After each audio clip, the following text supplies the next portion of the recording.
Alright, so as for the Evidence vinyl, they gave me a refund.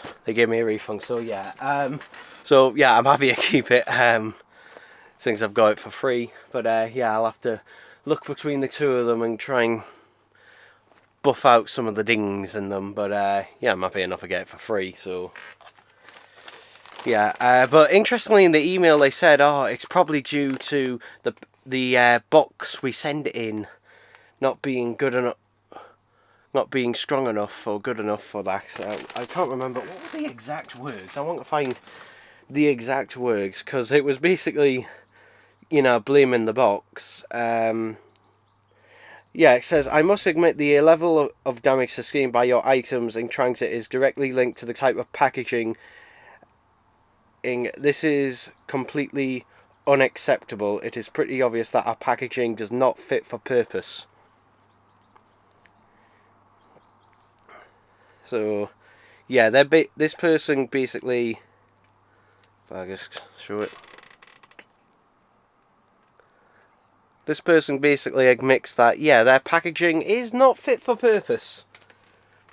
So, hopefully they change it because, yeah, it's just too thin and flimsy cardboard, unfortunately. The cardboard is just too flimsy. It basically, it needs to be much more rigid. Anyway, this is something that came today. Slightly worried about it because it is a hardback art book. So, hopefully it survived intact because the art book itself cost me £5, but the delivery was also £5, which might have been about £5, I suppose, probably £4 something. So it says second class small parcel. At least they did double bubble wrap the bag. So, hopefully it is alright.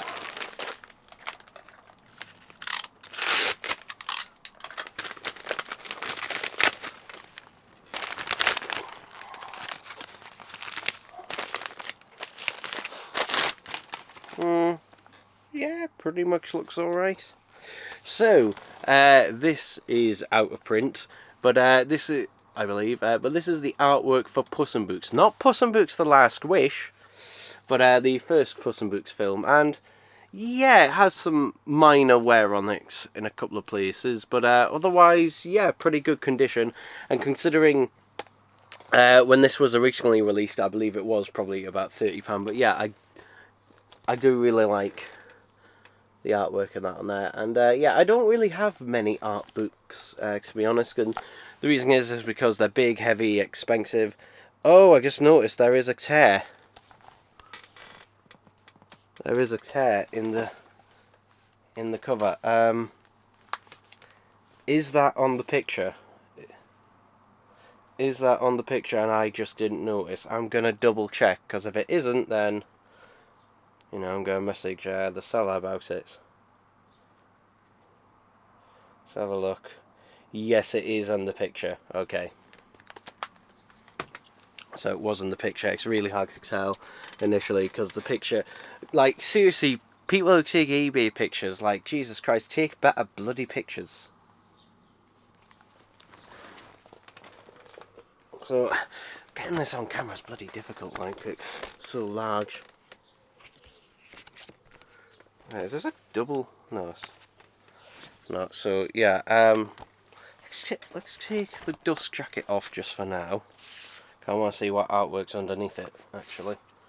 So that's what it looks like underneath.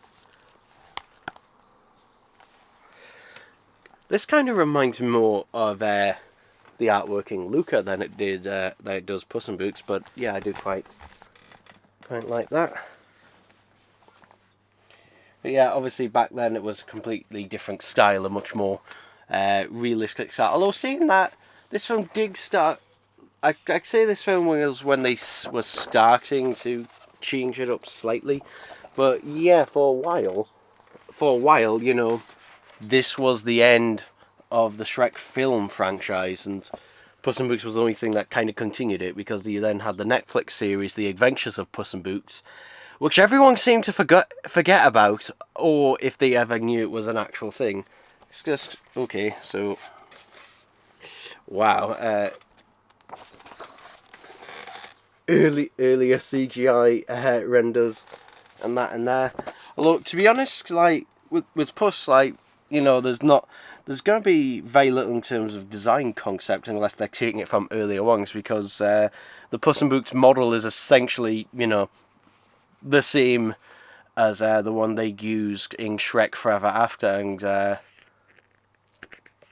Shrek probably also Shrek the Third. They did kind of alter it over time, adding like bits of more detail, but it was basically like the one from Puss in Boots is different from the one from Shrek 2 in terms of its, you know, it's basically the same thing except it's got a bit more detail in that to it.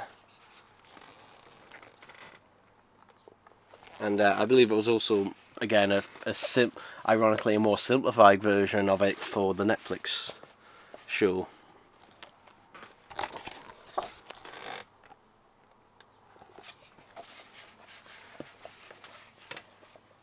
But we'll have a look at a couple of bits. It's just loads of nice artwork. It's just loads of nice artwork. Let's shimmy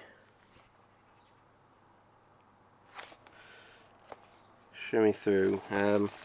Just showing bits. I should put the camera this way, shouldn't I? There we go. That's easier to show now.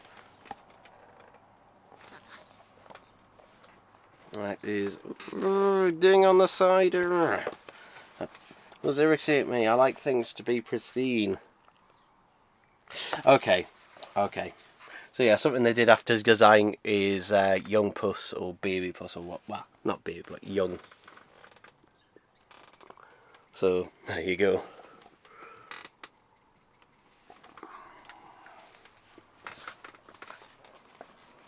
And it's interesting because he's nearly as big as his adult counterpart.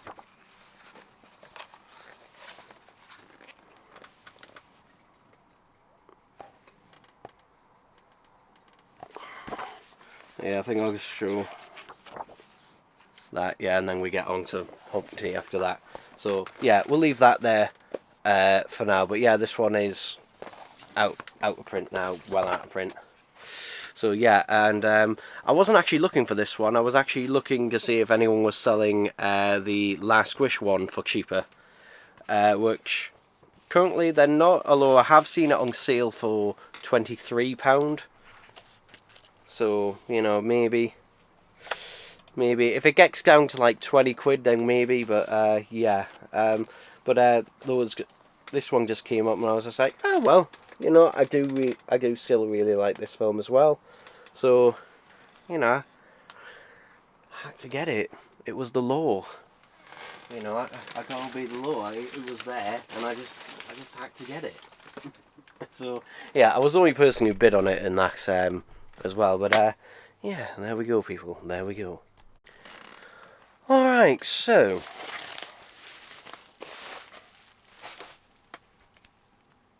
I got this from What Records, and yeah, I'm just checking for any damage.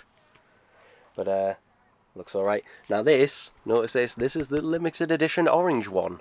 And I'm unboxing this actually on the 14th of August. Alexa, stop.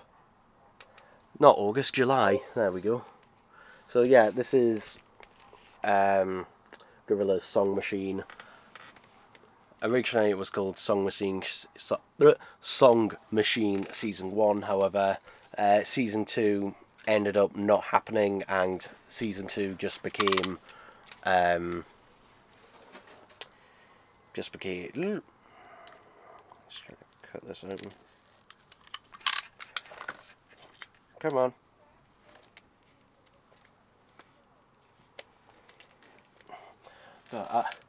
My brain is not switched on today. What? Yeah, anyway, but yeah, this is actually really difficult to get brand new at this price, because I got $18.99. Which, yeah, and that's just because I think they only must have had one or something in stock left. But ooh, whoa, that's interesting. So yeah, it looks really bright orange there, but when you put it up to the light, It looks almost like a peachy colour, almost. Yeah, it looks bright orange on camera, actually. It looks really bright orange on camera. Maybe if I shine a light so you can maybe see it a little bit there, how it looks. But, yeah. It's interesting.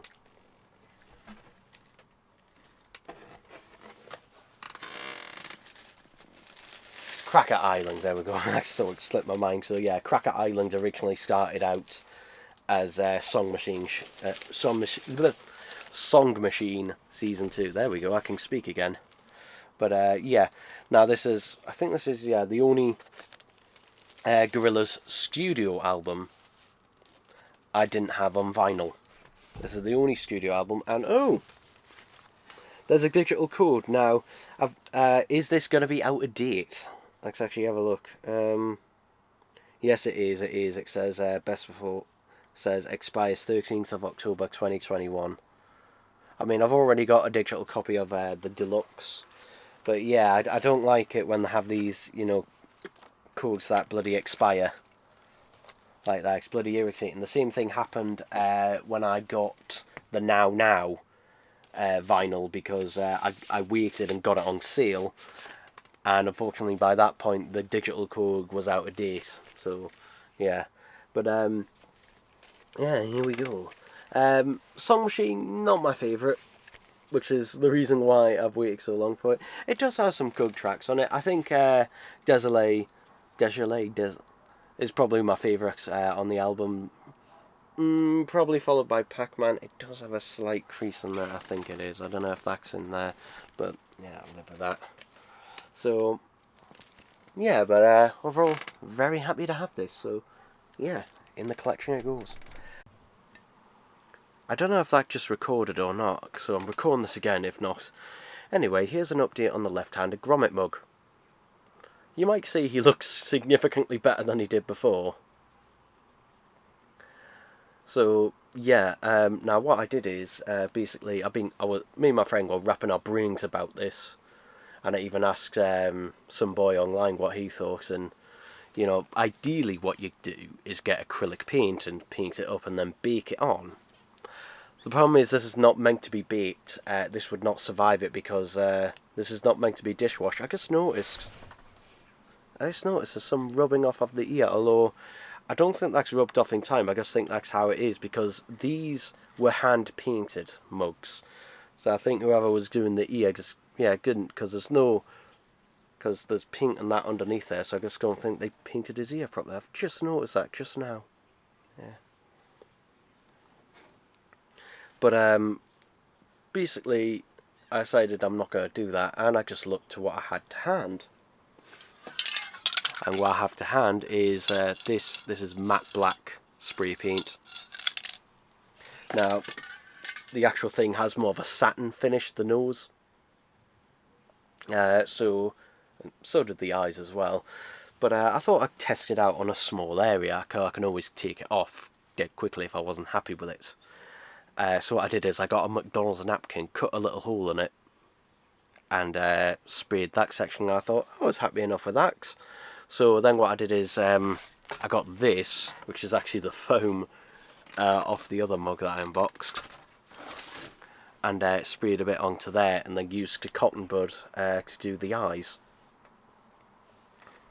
Which, yeah, you can tell that it is matte, but what I'm hopefully going to go out and get today is not glossy spray paint, possibly, although if there's no other option then I might try it. But what I'm going to get is some clear gloss, possibly, and go over the eyes and possibly the nose. We'll see how it looks, just to give it a little... I want to give it a little bit of a shine, but not too much. Yeah, now this spray paint, by the way, this is from Poundland, although they cost £2.50. But yeah, this is just something I just had to hand, and I thought, I've got it at hand, I've got it right here. Might as well try it, and it worked out. Yeah, it's worked out pretty well, actually. I think it's worked out pretty damn well. But yeah, these were the reason the eyes are dodgy on mine and some of the others, because I don't know if the modern mugs are hand painted, but the PG Tips ones were, and it's something that is stated on the box and that as well. So yeah, there's actually a label on there that says hand painted mug. So yeah, but anyway, there we go. Right, I'm just doing this one quickly on my phone. So yeah, I went to a different Smiths today, and they had the Sun figure. So yeah, they only had a couple of them in, though they are starting to appear, and thankfully Smiths have finally updated their website, at least somewhat, and have added these on there so you can check at the stores, although sometimes it does say inaccurate information because they haven't quite caught up with it. For example, the store I went to today said it didn't have any in, and none of the stores in my area said they had any in, but they said the same about the moon figure. But so yeah, clearly that wasn't true. So yeah, I got the Sun figure, and yeah, I do really like it. I don't know whether I like this one more than the moon figure, I'm not sure.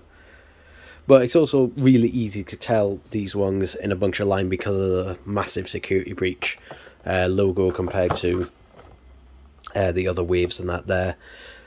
But yeah, these are $12.99 as I said. I don't know if Smiths are going to get, you know, any of the other figures. I know Funko's website is getting the photo negative Freddy at some point. They're getting the photo negative Glam Rock Freddy, but again, when they are, I have no idea. But you know, stuff like the Blackheart Bonnie and the Fireworks Freddy, who knows? But I'm gonna wait on those. I'm gonna wait on those this time around because I could get them from Aussie Collectibles, but I'd have to pay import to get them to the UK, which would basically mean I'd be paying essentially double the price, which spread across two figures isn't too bad, I guess. You know, spreading that delivery cost across two figures isn't too bad, but still, you know, if I can get them in the UK, then I get them in the UK. But yeah, really nice figure. This really nice figure, nice sharp detailing in that. So yeah, do really highly recommend the Sun figure. If only the rest of that wave could have been like this. And yeah, still have yet to see any of these which are supposedly getting re-released. Yeah, still haven't seen any of them there, but you know, at least we're getting these. At least we're getting these. So yeah, this is definitely the best. This and the moon figure are the best figures we've had for, excuse me, pardon me, a long time. Like in terms of like main figures, you know, very long time. Because while we have had some other ones that have been nice in terms of like ones from like mainline games, yeah, this is the best we've had in a long time. So yeah, there we go, people. There we go. Oh, and it's the 5th of July today. So yeah, that's something.